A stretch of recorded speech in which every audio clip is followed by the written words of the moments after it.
Bugün sizə elə avtomobillər çəkirəm ki, onların çox böyük fanat ordusu var.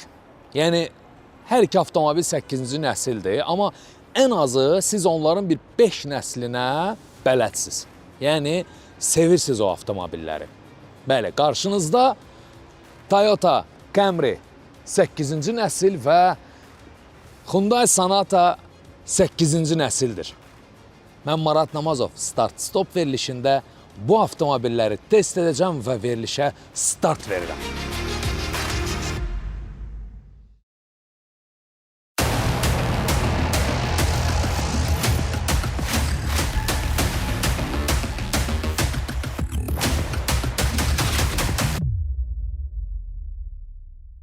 Hər iki avtomobil yenə də fərqli mühərriklərlədir bu dəfə. Hyundai Sonata'nın araşdırdım ki, ən çox bəyəndiyiniz, aldığınız və satdığınız mühərriki 1.6 GDI-dir. Toyota Camry'nin isə ən çox bəyəndiyiniz və sevdiyiniz mühərriki 2.5-dir. Ona görə də bugün bu avtomobilləri incələyəcəm fərqli mühərriklərdən, amma at gücü aşağı-yuxarı demək olar ki, eynidir. Yəni, çox az fərqləri var. Hər ikisi kifayət qədər öz segmentində, yəni D segmentində sürətdə bir-birləri ilə yarışa bilərlər. Yəni, sürət mövzusunda bir problemimiz yoxdur. Hər ikisi 8-ci nəsildir və hər ikisinin həqiqətən də Azərbaycanda çox böyük fanat ordusu var və bu səbəbdən də bu iki avtomobil müqayisəyə gəlir.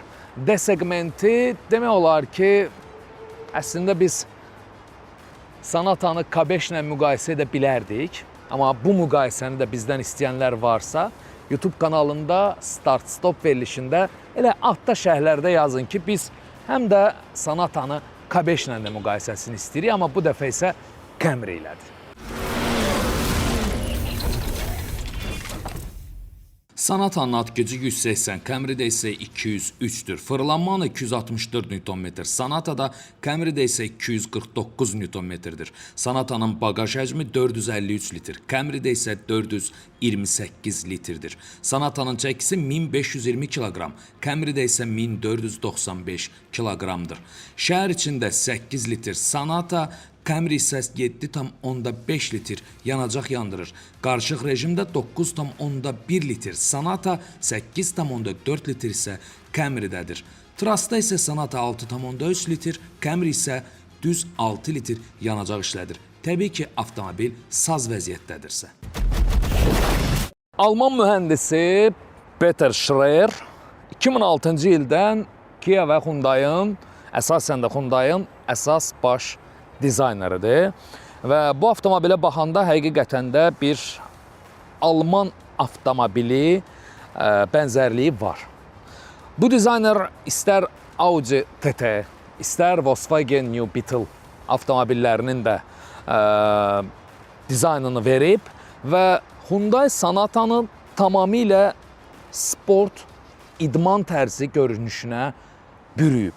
Bundan öncəki 7-ci nəsil Sonata demək olar ki, bu avtomobillə tam əlaqəsizdir dizaynda. İstər burada kapot xətti ilə birləşən gündüz fənərləri, hətta bunlar sönəndə konkret olaraq eyni bu xəttin davamıdır və burada gündüz lampaları və yaxın və uzaq vuran faralar tamamilə 8-ci nəsil Sonata'nın eksteryerini dəyişib. Yəni, avtomobil tam idman üslublu bir dizayna sahib olub. Və burada qabaritli, iri qabaritli radiator barmaqlıqları və avtomobilin bu hissəsi ümumi görünüşün idman üslublu olduğunu tamamlayır.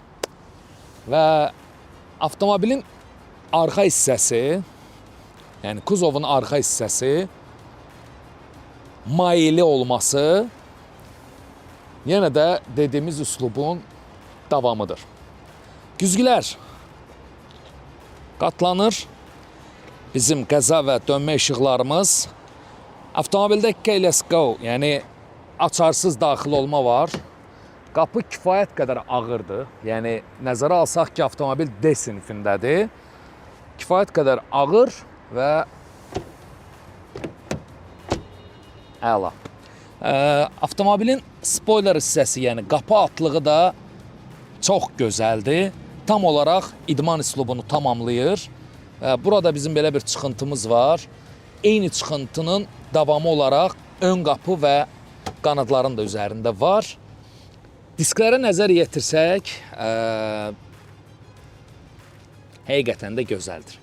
Və burada bir Alman dizaynerinin olması açıq-aydın görsənir. Xüsusən gündüz fənərlərinin davamı olaraq, bax bu metallik kant axıra qədər gəlir və burada dairə şəklində tam olaraq növbəti xəttin üzərində birləşir. Qapıların üzərində eyni metal işləmələr var və avtomobilin arxa hissəsi belə bir spoiler və tam yenilənmiş stop faralar, led faralar və buradan bütünlükdə kuzovu qucaqlayır. Amma mən indi istəyirəm açmaq avtomobilin bagajını ki, sizə göstərim. Amma təəssüflər olsun ki, mən heç bir düymə tapa bilmədim. Bunu da yoxladım, yox idi avtomobildə və mən indi əməkdaşlardan xahiş edəcəm ki, bagajı salondan açsınlar. Yəni, buradan mən ümumiyyətlə heç bir düymə tapa bilmədim ki, bu avtomobilin bagajını açım. Bilmirəm, nə demək istəyiblər bununla, amma diskomfortdan başqa bir şey deyil. Bagaj kifayət qədər genişdir. Səhv etmirəmsə 450 litrdir və Camry'nin bagajından daha iridir Sonata'nın bagajı. Burada çox səliqəli damqrat var və ehtiyat təkər də yerləşdirilib. Ehtiyat təkəri dəyişmək üçün istənilən detal burada var. Üstəlik, siz oturacaqları açıb, rahat şəkildə buradan salona qədər əşyalarınızı keçirə bilərsiniz və bu zaman geniş bir bagaj həcmi yaranır. Akulamızdakı həmişəki kimi Sonata'nın öz dizaynında. Məncə artıq interyerə keçmək zamanıdır. Gedək. İndi isə keçək interyerini incələməyə, amma bundan öncə isə mən İSCARS Bakuya təşəkkürümü bildirmək istəyirəm. Çünki biz bu avtomobilləri incələmək istəyəndə məhz Sonata'nı onlar bizə təqdim etdilər və onlarda bu tip avtomobillər çoxdur. İstədiyiniz vaxt yaxınlaşa bilərsiniz, ünvanlarını və nömrələrini ekranlarda görürsünüz, test edin, qiymət razılaşması edib, keyfiyyətli avtomobilləri əldə edin. Təşəkkürlər İSCARS Bakuya.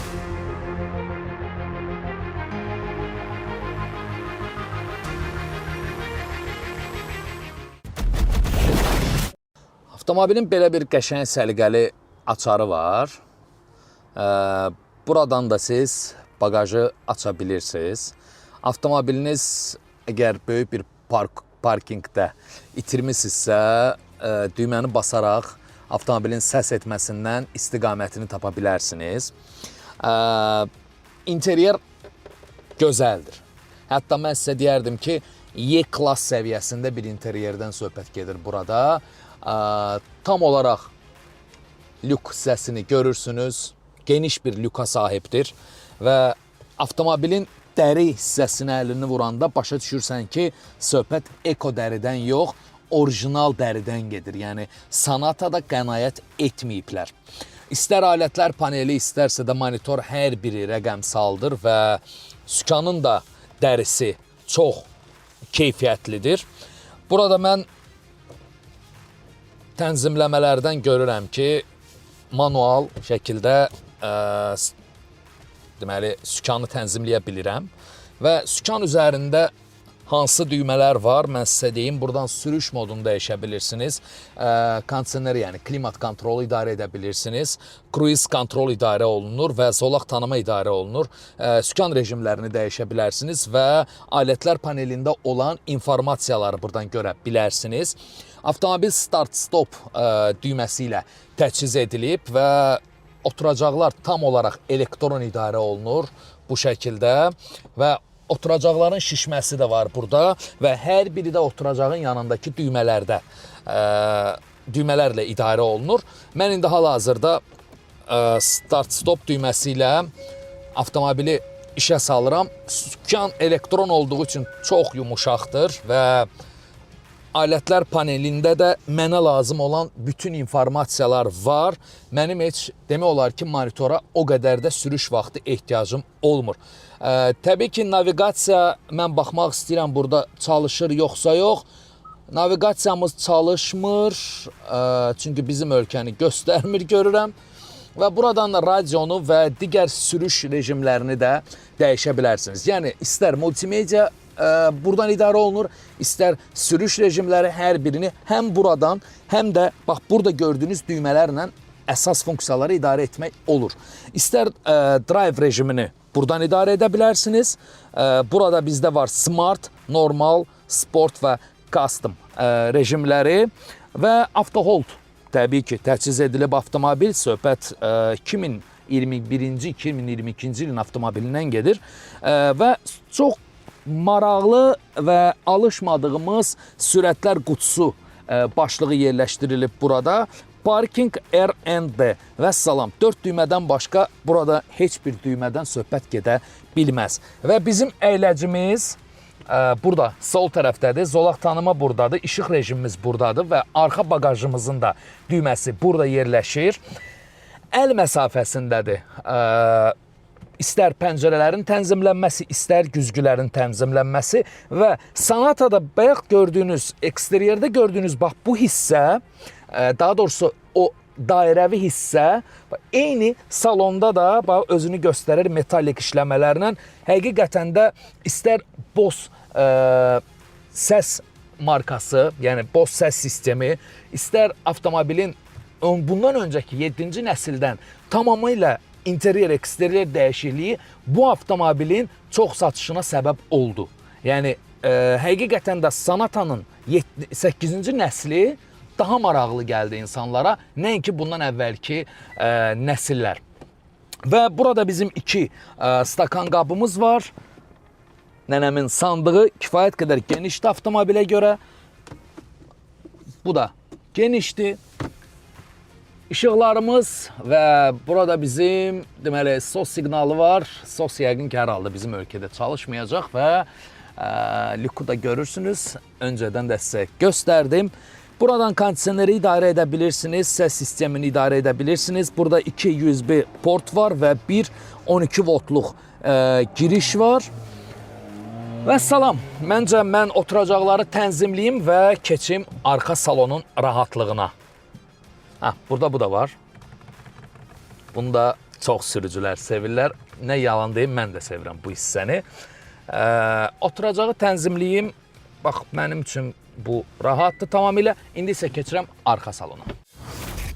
İstər panoramik dam, istərsə də, bax, gördüyünüz bu rahat, geniş diz məsafəsi, sport dizayn olmağına baxmayaraq, yəni avtomobilin eksteryerini göstərəndə o arxa kuzov hissəsi bir balaca mailidir. Bu da idman üslubunun dizaynını yəni bizə xatırladır. Hündürlük yəni yerindədir. Burada əlavə düyməyə ehtiyac olmayıb.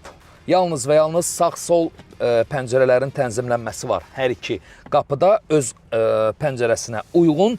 Burada bizim stakan qabımız var. Bose səs sisteminin deməli kolonkası, USB girişimiz var.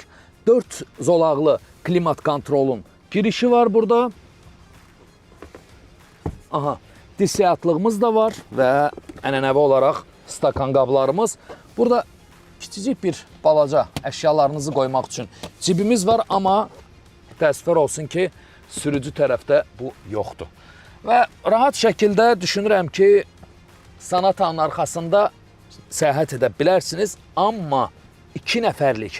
Bax, bu tunel artıq kifayət qədər hündürdür ki, burada 3-cü nəfərin əyləşməsi, yəni orta paneldə əyləşməsi problem olsun və o narahat getsin. Yaxşı olar ki, bu avtomobildə 4 nəfər səyahət etsin, heç kim də inciməsin.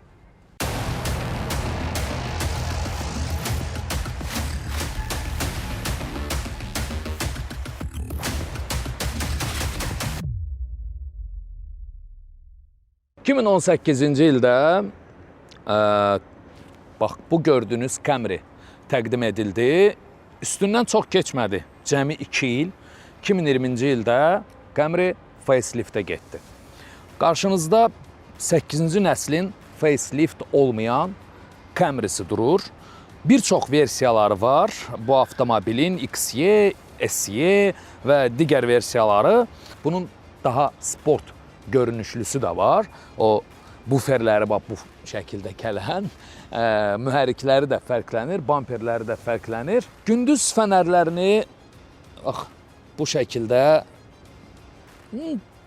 düşünürəm ki, dizaynda Sonataya uduzur Camry. Çünki o hara, sonra da bu hara.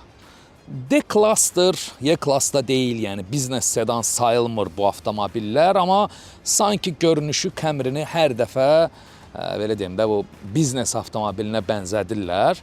Amma düşünürəm ki, Sonatanın dizaynı daha gözəldir, ələxsus da gənc nəsil üçün. İstər radiator barmaqlıqlarının və davamı da bu şəkildə, istərsə də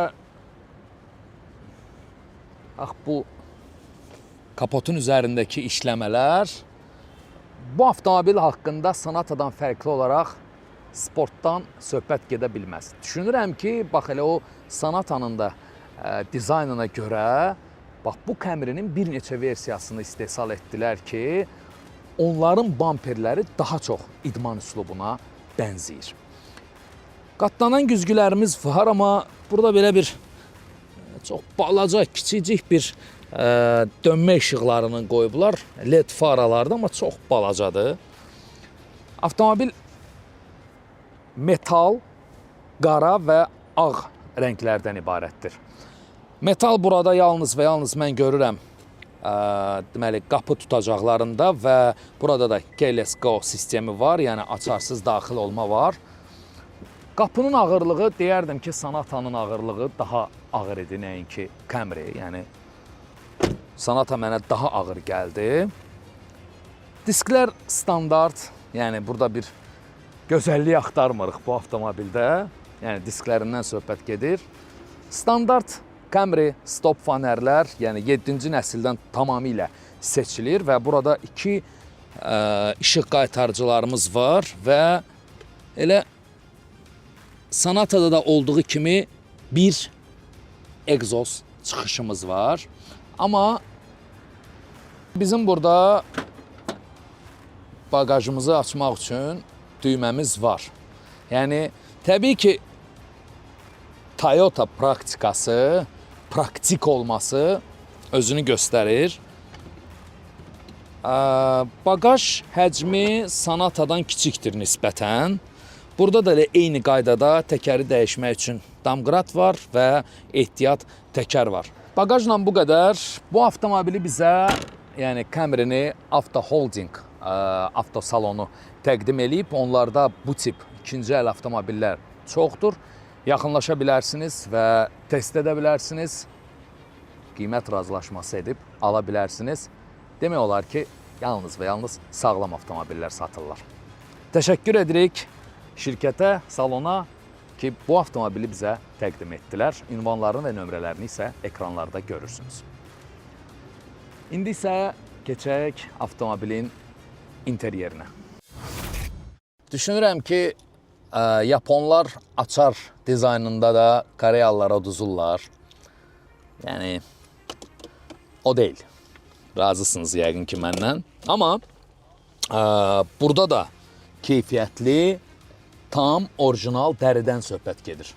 Yəni, istər burada, istər bu hissədə və torpeda kifayət qədər səssiz və səliqəli şəkildədir, möhkəmdir.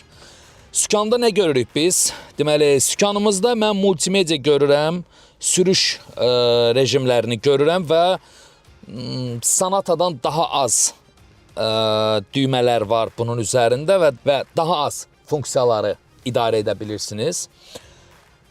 Bizim oturacaqlarımız bəli, elektrondur, idarə etmə. Deməli, oturacaqların şişirdilməsi bu avtomobildə də var və start-stop düyməsi ilə təchiz edilib avtomobil. Səssiz mühərrik və alətlər panelində də istehsal illəri demək olar ki, yaxın olsa da, amma yəni analog alətlər panelidir. Yəni bunu gözləmirdim açığı. Bu illərin Camrysində bu şəkildə alətlər paneli. Monitorda deməli kondisioneri idarə edə bilirsiniz və sürüş rejimlərini idarə edə bilirsiniz. Sağ-sol oturacaqların isidilməsi var burada. Əl eləci var, avto-hold var və ənənəvi sürətlər qutusu başlığı var.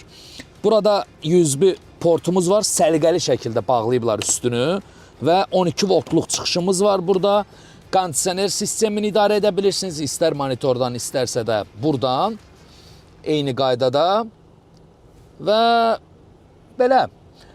Burada bizim dirsək atlığımız var. Genişdir, amma burada bu taxta işləmələr düşünürəm ki, istərsə də burada avtomobilə xüsusi bir biznes klass görüntüsü qatır, amma bu təbii ki, imitasiyadır, yəni plastikdir. Belə bir geniş cib var əlavə olaraq.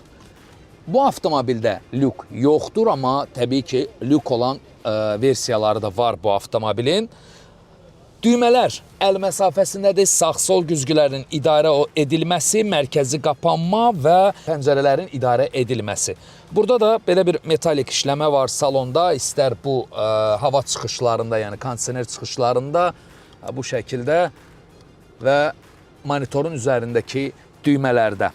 Və salam, bu barədə çox danışmaq istəmirəm, keçirəm arxa salona, bundan ötürü də mən oturacaqların tənzimləyirəm və arxa salonu da sizə göstərmək istəyirəm.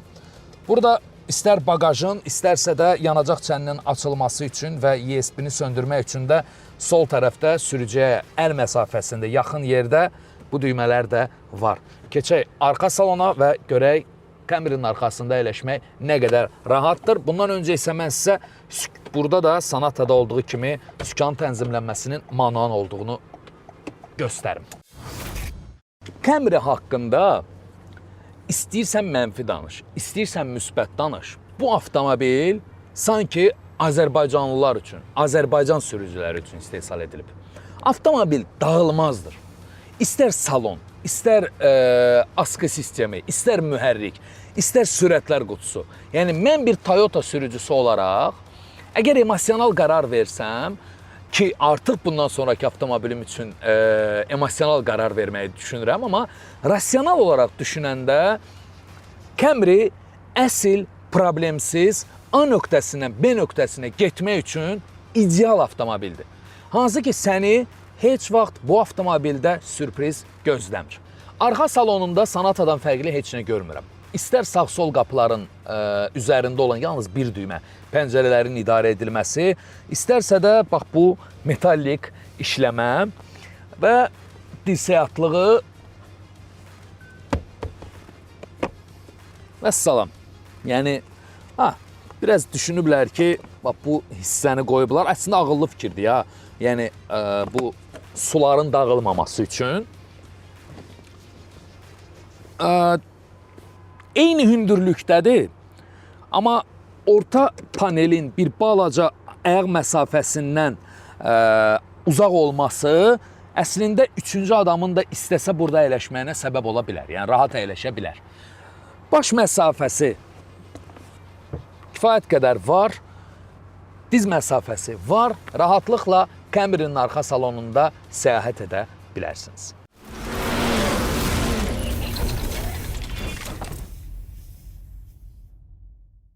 Vüqar, xoş gördük sizi, xoş gəlmisiniz bizim yenidən Start Stop verilişinə. Bu avtomobillərin hər ikisi sizin servisdə təmir olunur. İstər aska sistemi, mühərrik, sürətlər qutusu. Ona görə də düşündük ki, ən doğru seçim Vüqar ustanı bura dəvət eləməkdir. Çünki hər iki avtomobildən anlayışı var və ilk sualım. Bu avtomobillərin mühərrikində əsasən hansı problemlər baş verir? Əslində bu avtomobillərin təmirə məruz qalması, yəni indiki illərdə mühərriklə bağlı olmur. Mühərrikin üzərində olan aksesuarlar. Bu əsas aiddir sanatıya. Çünki bu 1.6 mühərrikin üzərində xoşumuza gəlməyən bütün avadanlıqlar var. Yəni burada saymaq olar turbo, böyük təzyiqlə işləyən farsunkalar, yəni yanacaq püskürmə sistemi, W bonus sistemi, yəni bunlarda var. Hamısı var bunlarda. Bunların da xarab olması bunlar olur. Yəni mühərrikin özünə gəlib o qədər də çatmırsan. Mühərrikin özündə uzun müddətdən sonra, 100.000 kilometr yürüşdən sonra klapan kifkələri ilə bağlı olur. Bunlar servis reglamentli, bu dəyişmə vaxtıdır. Müəyyən ara qat prokladkalar olur ki, bunlarda yağ sızma baş verir. Bunlar olur, dəyişilir. Yəni mütəmadi bu servis xidməti olur. Amma tez üzə çıxan olur turbinlə bağlı. Misal üçün bunlarda. Turbin də bildiyimiz kimi bunun da yenə səriştəsiz servisdə qulluq olunmasıdır. Yəni yağdan çox asılıdır. Yəni bilirsiniz ki, turbonun özünün mühüm yağ tələbləri var, hansı ki, turbo ilə təchiz olunan mühərriklərin yağ tələbi var. Ona nəzarət etmək lazımdır və turbo mühərrikin qorunması əsas vacib amillərdən biri ən sadə bildiyimiz hava filtrinin zamanında dəyişilməsidir. Hava filtri nə qədər təmiz olarsa, turbo o qədər qorunmuş olar. Elə Sonatadan danışmışkən, Vüqar usta, bunların həm də 2 və 2.5 MPI mühərrikləri var. Sadəcə olaraq nədənsə Azərbaycanda ən çox istifadə olunan, tələb olunan, bu yəqin ki, gömrük, vergi məsələlərinə görədir. Ən kiçik mühərriki daha çoxdur Azərbaycanda, yəni 1.6 GDI. Ümumiyyətlə 2 və 2.5 MPI mühərriklər, yəni bu avtomobillərdə uğurludur yoxsa yox? Yəni bu 3 mühərrikdən hansını seçsək daha yaxşı olar? Bunlardan ən idealı 2 mühərrikdir. Bu mühərrikin üstündə, yəni bu avtomobilin üzərində 2 MPI mühərrik daha uğurludur, nəinki 1.6 GDI. 2 mühərriklər daha sadədir. Yəni, əgər biz avtomobilin uzun ömürlülüyünü və yaxud da ki, sadə biz həmişə sadəyə qaçırıq da, yəni sadə versiyanı istəyiriksə 2 mühərriklə biz razılaşa bilərik. Amma sizə inandırım ki, 1.6 mühərrikin verdiyi performans, 1.6 mühərrikin üstünlüyü, 1.6 mühərrikin yanacaq sərfiyyatının aşağı olması o daha üstündür. Ona görə də 1.6 mühərriklər, yəni mən deyərdim ki, bəli, ölkəmizdə onlar az-az yeni nəsildir, o qədər tanınmır, amma o daha yaxşı seçimdir. Amma burada sizin servis biyax sadalamız, yəni servis təmir baxımından siz servisə çox gəlmək. O zaman 2. Bəli, o zaman 2. Camry-nin üzərində daha çox biz istifadə edirik 2.5 mühərrik, benzin atmosfer mühərrik və bu avtomobillərdə var 2.5 hibrid, var 3.5 V6 mühərrik. Bunların hansı daha uğurludur bu Camry-lərin üzərində?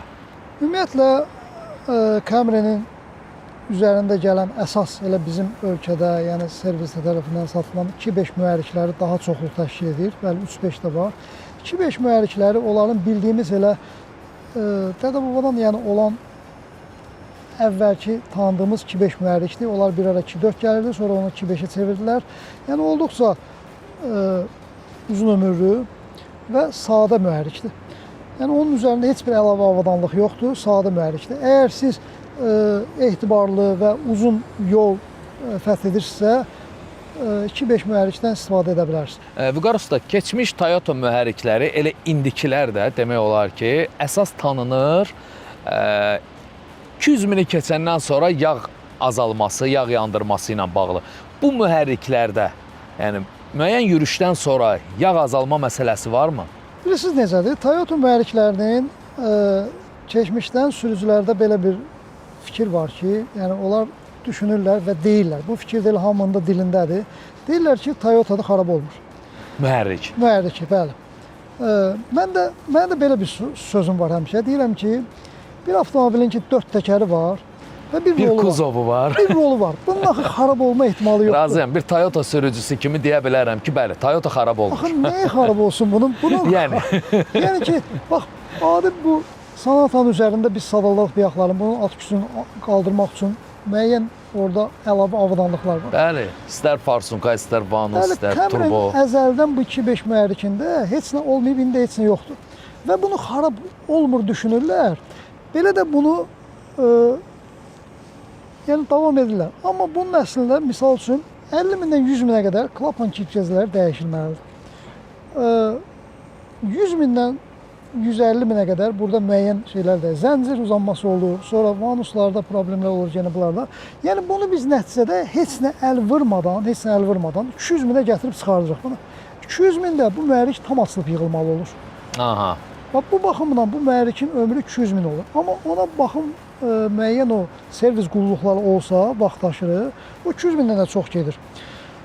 200 mində də artıq bunun yağ kipkəzlərindən sızan mühərrikin daxilinə yağlar, onlar gedir mühərrikin ətrafında, yəni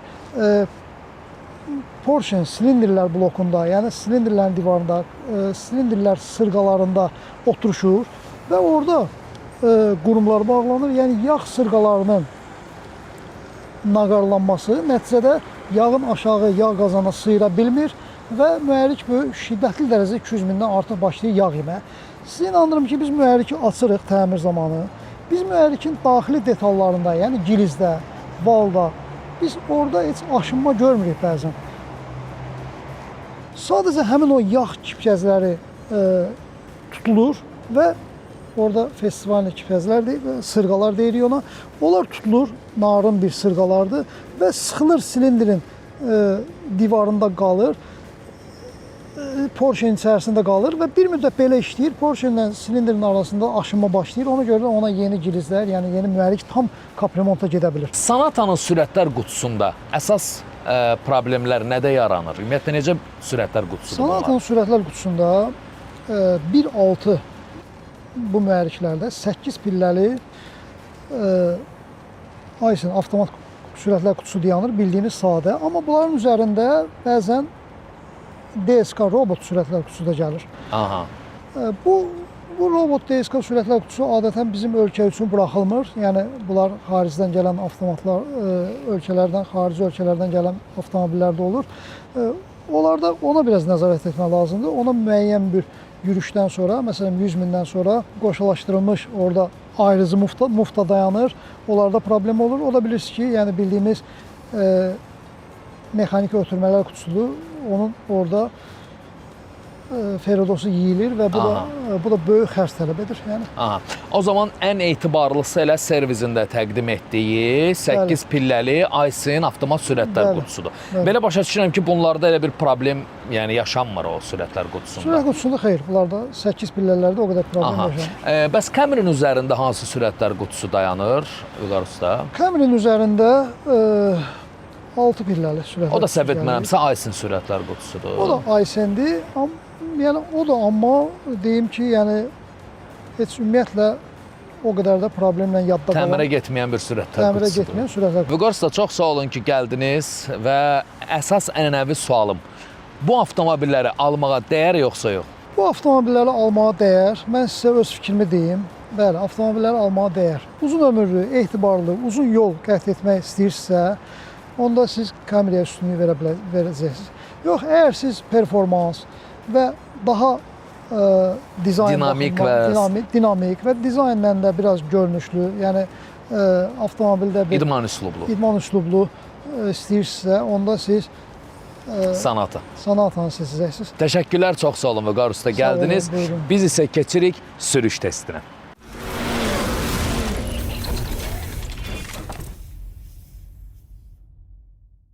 Altı pilləli sürətlər qutusu, 2.5 sadə mühərrik.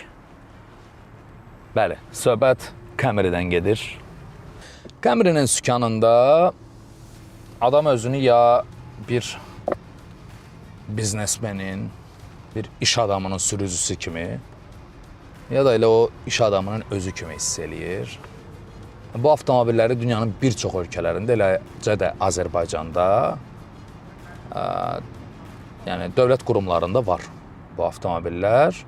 Çünki özünü doğruldub və o ciddi görünüşü ilə 4-4 olur ki, bu avtomobili dövlət orqanlarında sürsünlər. Ən əsas məsələ isə avtomobilin həqiqətən də özünü sübut etməsidir, isbat etməsidir. İstər keyfiyyətdə, istərsə də dizaynın xoş görünüşündə.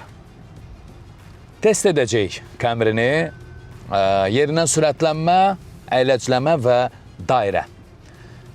Başlayaq ilk öncə yerindən sürətlənmədən. Durduğumuz yerdə bir yaxşıca qaz verəcək bu avtomobilə. 3, 2, 1. Ooo, möhtəşəm. Ooo, hə. Yəni bilirsiniz necə? Elə yerə bir asfalta bir cırmaq atdı 2.5 mühərrik Camry.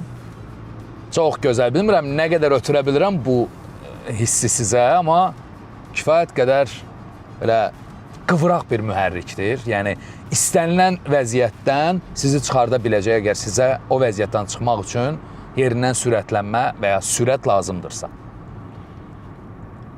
Və düşünün ki, bu avtomobilin yanacaq tələbi 92-dir bu mühərriklə. Yəni gözəl. İndi isə əyləci test eləyək. Görək bu sürətin qarşılığında əyləc bizə nə qədər cavab verir.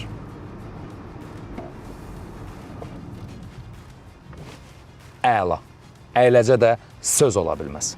İndi isə başlayaq dövrə vurmağa, vaxt itirmədən.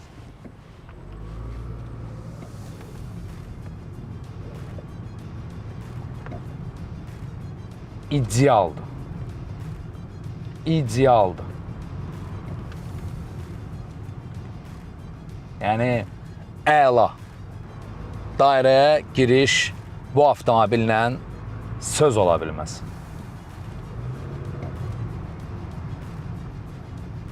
Gözəllik. Çox təhlükəsiz. Özümü, belə bilirsiniz necə, qalın dəmirlərin arasında hiss eləyirəm. Yəni, o qədər təhlükəsizdir bu avtomobil mənim üçün. Yəni, o hissi verir mənə. Çünki yüksək səviyyəli izolyasiya var avtomobildə. Detalların keyfiyyəti, askı sisteminin keyfiyyəti, yəni hər şey 4-4. Sürətlənmə ideal, əyləcləmə ideal və dairə ideal. Mən bilmirəm ki, Sonata'nın bunun qarşısını necə çıxaracam. Baxaq görək, bəlkə nədəsə. Düşünürəm ki, o turbo mühərrikli 1.6 GDI. Düşünürəm ki, o bundan daha qıvraq olar. İndi baxaq. Bu qədər Camry-nin test yürüyüşündən. Keçək Sonata'ya. Toyota Camry-nin bizə təqdim etdiyi üçün Avto Holding avtosalonuna xüsusi təşəkkürlərimizi bildiririk və orada bu avtomobillərdən ürəyiniz istəyən qədər var. Yaxınlaşa bilərsiniz, çeşid-bə-çeşid müxtəlif markalı avtomobilləri əldə edə bilərsiniz, sürüş test edə bilərsiniz və təbii ki, qiymətlə razılaşıb sonda ala da bilərsiniz. Ünvanlarını və nömrələrini ekranlarda görürsünüz. Elə dərhal zəng eləyin və onlardan alış edin. Təşəkkür edirik Avto Holding Avto Salonu. Sürətlər qutusu çox belə öyrəşmədiyimiz başlıq var və burada bizim əyləcimiz var. Əyləci də qaytardıq geri və indi başlayaq Sonata'nın sürüşünə. Mənə bunun yerindən sürətlənməsi, əyləcilənməsi və dairəyə girməsi çox maraqlıdır. Çünki Camry-dən həqiqətən də zövq aldım. Görək burada vəziyyət necədir. İlkin etapda onu deyə bilərəm ki, Camry-də hiss etdiyim statusu Sonata'nın salonunda hiss etmədim. Burada daha futuristik bir dizayn var. Yəni o ciddi bir Camry-də olan ciddi interyeri burada görmək olmur. Amma bu avtomobil də demək olar ki, səssizdir. Amma Camry-də olan kipliyi hiss etmirəm. Verilişdən öncə də bu avtomobili sürdüm və yəni düşünməyin ki, avtomobili əyləşən kimi bu fikirləri səsləndirirəm. Yox. Amma interyer kifayət qədər gözəldir. Və mən ilkin etapda istəyirəm yerindən sürətlənməni sizin üçün test edim. Başlayaq. 1.6 cidai mühərrik, turbo mühərrikdir. Yüksək təzyiqli farsunkalar, yanacaq tələbi 92-də, amma mən cidai sürsəydim 95-lə sürərdim. Başlayaq yerindən sürətlənməni test etməyə. Möhtəşəmdir. Camry'dən qəti şəkildə geri qalmır. Hətta mən sizə deyərdim ki, müəyyən bir formada yerindən sürətlənmədə üstəliyir də. İndi isə əyləci yoxlayaq, test edək. Görək, bu sürətin qarşısını ala biləcək bizim əyləc sistemimiz varmı? Ülvi möhkəm dur.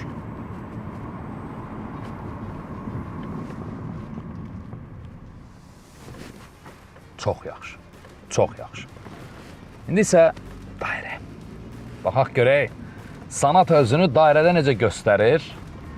Adətən biz Toyota'nın askı sistemini daha etibarlı hesab edirik.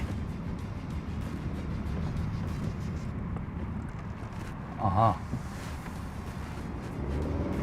Yaxşı, yaxşı, əla. Əladır. Yəni, heç belə fərqlənmir Camry'dən. Mən sizə deyim, həqiqətən də bu avtomobillər arasında seçim etmək çətin imiş, ha. Yəni, bu müqayisəni bizdən istəməyiniz çox doğru oldu. Yəni, mən baxıram, yəni, bu avtomobillər arasında seçim etmək çox çətindir. Ona görə də biz bu avtomobilləri tam olaraq incələdik ki, sizə aydın olsun ki, pis avtomobil yoxdur və sizə hansı lazımdır? Bax, əsas məsələ budur. Sizin işinizə hansı yarayır? Ona görə də bu iki avtomobili müqayisə etdik ki, artıq suallarınız qalmasın.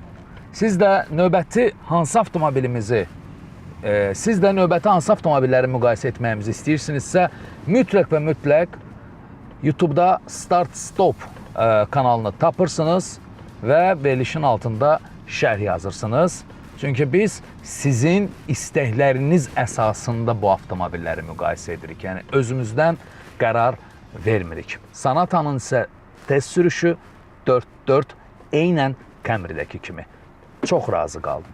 Sonata'nı bizə təqdim etdiyi üçün East Cars Bakuya təşəkkürümüzü bildiririk. Elə çəkiliş meydançamızdan çox da uzaqda deyil, Tbilisi prospektində yerləşir. Ünvanları və nömrələri burada görürsünüz. Onlarda bu tip sağlam avtomobillər çoxdur. Zəng edin, sürüş testinə yazılın, yaxınlaşın, avtomobillərə baxın və qiymətlə razılaşaraq sağlam, yalnız və yalnız sağlam avtomobilləri əldə edin. Bax, bu avtomobildə onlar bizə təqdim ediblər. Bəyəndinizsə yaxınlaşıb əldə edə bilərsiniz. Təşəkkürlər East Cars Baku avtosalonuna.